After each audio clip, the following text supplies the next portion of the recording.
I'm the branch manager of the Marina Library of Monterey County Free Libraries. Thank you so much for joining me today for this week's book chat. This week I am going to be talking to you about the graphic novel memoir March, which is written by Congressman John Lewis, Andrew Aydin, and Nate Powell. I chose this book, of course, to talk a little bit more about the legacy of Congressman John Lewis, who just passed away on July 17th at the age of 80. And John Lewis left behind a remarkable legacy of civil rights action and reform. And you can learn all about it through this critically acclaimed trilogy comic book series that has won many awards, including YALSA's Nonfiction Award, the Will Eisner Award as well, the National Book Award, and it's also been #1 on the New York Times and Washington Post bestseller list. These books are also being used in public education. In New York, they have adopted these as part of the civil rights history curriculum.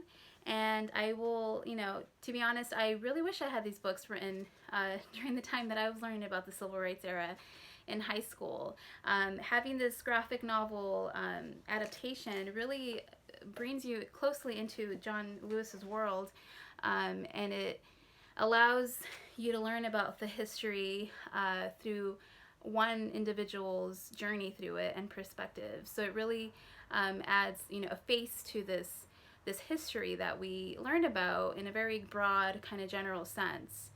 And for this book chat, I am going to be focusing on book 1, which is the shortest of the 3, and it is also my favorite of the 3. And the reason why it's my favorite is because it is all about John Lewis as a young person. It's about him as a young child in rural Alabama growing up in a chicken farm, and it's about him as a teenager, and it's about him as a young college student. And it is, shows him in this sort of young kind of awakening that he finds himself confronting the reality that he is living in a segregated, racist society. And it was, a really, hard thing for him to learn. And he quickly picked up this, idea that he needed to be involved in the struggle to fight it. And the book starts with his childhood in rural Alabama, and I really appreciate the fact that it shows him interacting with his parents. His parents were from a different generation, and they were extremely hardworking people that were that cared a lot about their house and their farm. But they definitely, would advise John to stay out of trouble and to not get in white people's way. And his mom, would say, don't cause any waves. And it was really hard for young John to just accept that. He always had questions, and he always wanted to learn more. And he couldn't just take that role that his parents hoped he would. So this book is important because it does have a lot of those key moments in his adolescence where he, realizes these really big things. So one of them was the experience of him going up north for the first time. And so his uncle, who lived in Ohio, as a teacher, as a principal, came down to visit John and his family and took John back up to the north to let him kind of experience what his life was like up there. And it was in this journey that John was first really confronted with how different things were, even within his own country. And it all started even with the car ride, the car journey from Alabama. He noticed that his uncle was really tense, and his uncle was really just really cautious, and they couldn't make certain stops. His uncle said, "We are not stopping in Kentucky." He talked to John about the dangers of traveling as Black people, and that was really it really had a big impact on John. Once they got to the big city, John was in awe of the city lights and of the paved roads. He was, really surprised to see that his uncle had white neighbors. He was eating at restaurants alongside other white people. And so when he went back home, he describes that moment. After that trip, home never felt the same, and neither did I. And it was after this trip that he really began to pay attention.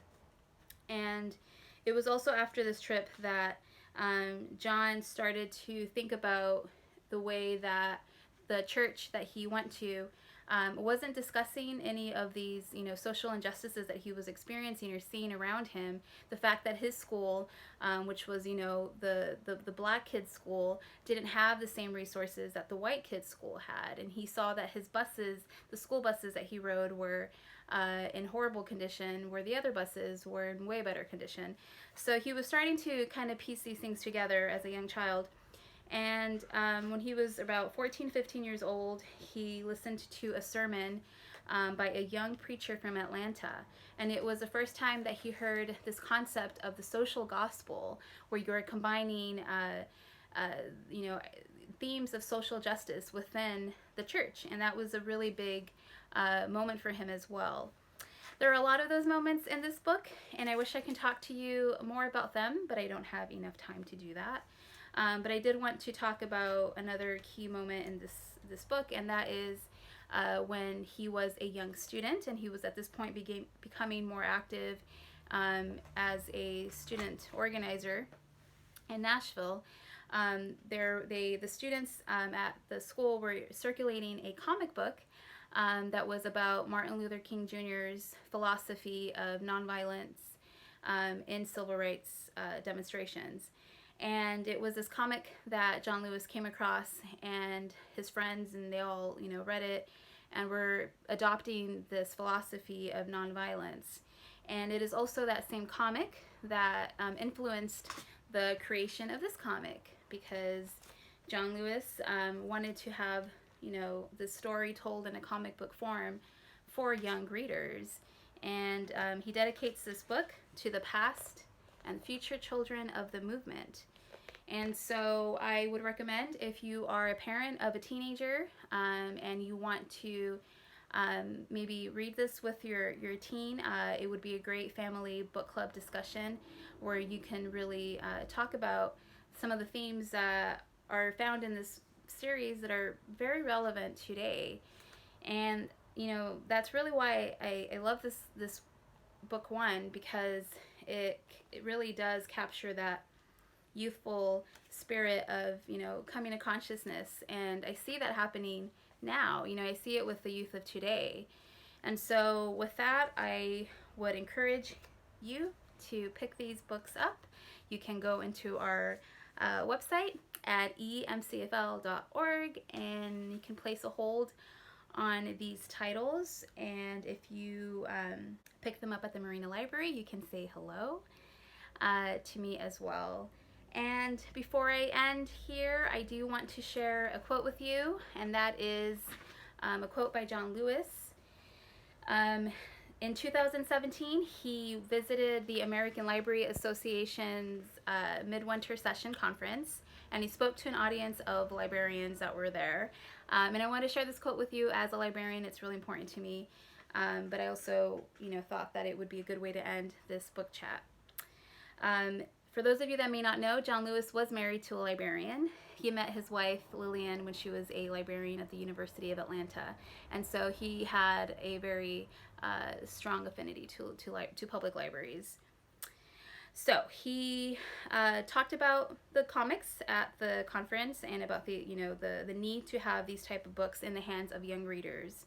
And then he turned to the librarians and he said, "We cannot afford to be silent. We should be standing up, getting in the way, and getting into good trouble. Necessary trouble. Don't let anybody turn you around." And with that, I will conclude. Thank you so much for joining us for this week's book chat. We will see you next week. Bye.